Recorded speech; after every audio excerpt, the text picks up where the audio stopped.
McCoy. It looks like he's not going to be facing any charges, Tom. It looks that way. The report from Adam Schefter this morning, Ian Rappaport and Adam Schefter, they both had the same report. Not going to face charges. The police in Georgia, Milton, Georgia, don't have enough evidence. Now, that could change. The investigation is ongoing still. Stuff could happen. They could get more evidence. But as of right now, they don't expect charges. And the NFL, at the same time, doesn't face the prospect of discipline, which is good news, of course, for LeSean McCoy. I'm waiting for the Cowboys fans to get all up in arms about it, but the Bills need McCoy out there. Not that he was very good, but Chris Ivory, Marcus Murphy without McCoy, Bills, if they don't already, have the worst offense in the NFL. It's going to be really worse. Yeah, absolutely. It's not even close. All right, so that's the latest there with LeSean McCoy. Why is Randy Gregory apparently going to be in trouble again, Tom? I don't know. So we had the report a week and a half ago or 2 weeks, whatever, from Lock and Four, who said hearing bad news could be coming. John Jacques Taylor, the reporter here in Dallas, says some test issues. Gregory's agent said, "Nah, I'm fine." Gregory says, "I'm fine." The Cowboys say, "I'm fine." And now Gregory is facing potential NFL discipline. Now, Adam Schefter's report today was that there was a substance abuse relapse last month. The NFL could make its decision next week. My question, Cam, is it a failed test or not? Right. Because wouldn't it just say he failed a test, then a substance abuse relapse? Or maybe Gregory self-reported this potentially. And the NFL in recent years has kind of been like, we're going to take more of a treatment approach in some cases than a full-on get out of here because it's addiction. It's a serious thing. There's problems with Randy Gregory as well there. That's just a bit of an issue there. So I don't know what will happen with Gregory. And the big concern for me is that I don't know what he did wrong. Mm-hmm. Everything is still so murky for some reason. So very concerning for the Cowboys. Gregory, by the way, left today's game with a concussion, which is not ideal for Gregory. Hopefully he's okay. Hopefully he's able to play this year. But as of right now, we just don't know. And that's what's so confusing to me. This has been out on Twitter for a while, and we don't know what actually the problem is for Gregory. If it's a failed test, if it's something else, if it's a missed test, just a big old question mark. All right. Well, Randy Gregory is certainly no stranger to getting in trouble, so it wouldn't be the biggest surprise in the world to see that, he gets in trouble yet again. All right, let's talk about Le'Veon Bell. Perhaps no trade. Tom, I have fueled these rumors because I have talked about the Green Bay Packers making a deal for Le'Veon Bell, but apparently that's not happening. I'll say this. Don't rule it out because everybody has a price, ladies and gentlemen. And Le'Veon Bell took to Twitter today, put up a little thinking emoji of some sort after the Steelers tied with the Cleveland Browns. And at this point, we're in Dez Bryant territory of bridges being burned. Are we not, Tom? Because Le'Veon Bell's not getting along. I think we're getting there. And the other issue for Lev Bell is the players are now upset with him. And the other thing that I noted, this was very interesting to me, and this is kind of, I guess, going back here beyond the actual tweet overall, was that, or the response report from Lev Bell, as soon as I get lost here. Lev Bell, his own player union reps came out against him. That's bad. That's actually really, really bad. For your own player union reps to say he needs to be here, that's a problem.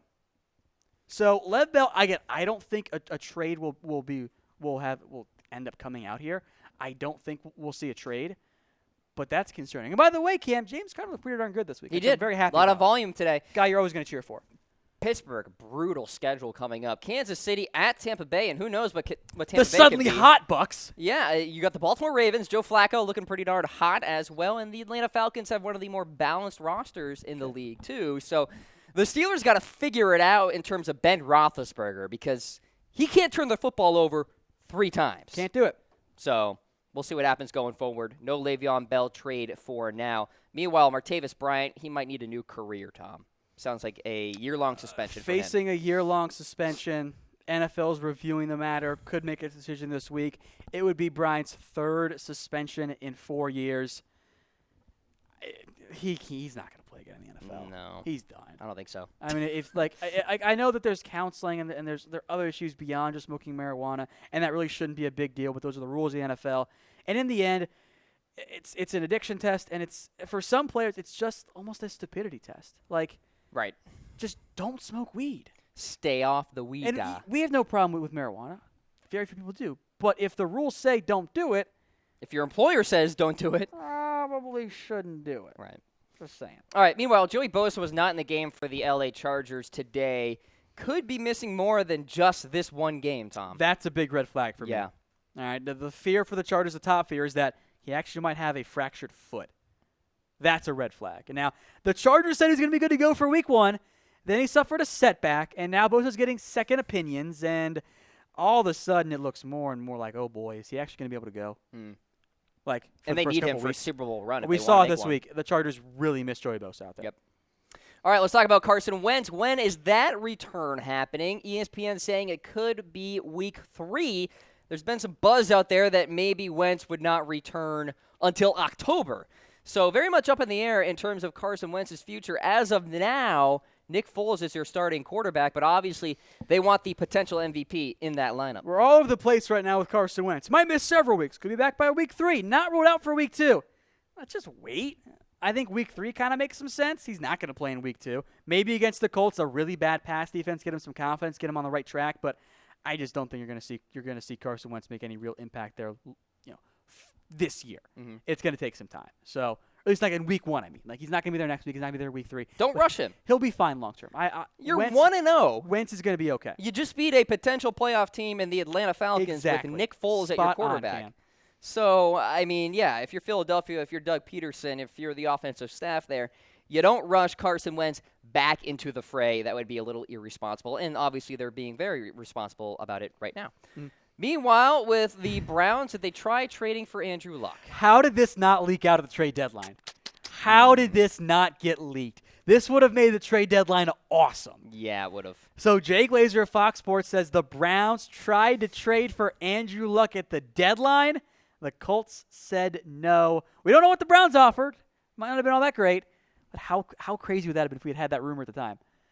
Colts are committed to Andrew Luck, clearly. As a Ravens guy, I wouldn't have liked that. No, I don't think so either. He looked pretty good in week 1. He looked pretty good in week 1. Andrew Luck threw the football 53 times today, so looks like he's in pretty darn good shape in terms of his durability. So there you go. He's still the quarterback of the Indianapolis Colts for the 2018 campaign and beyond. All right, folks, so that's the latest there with Andrew Luck.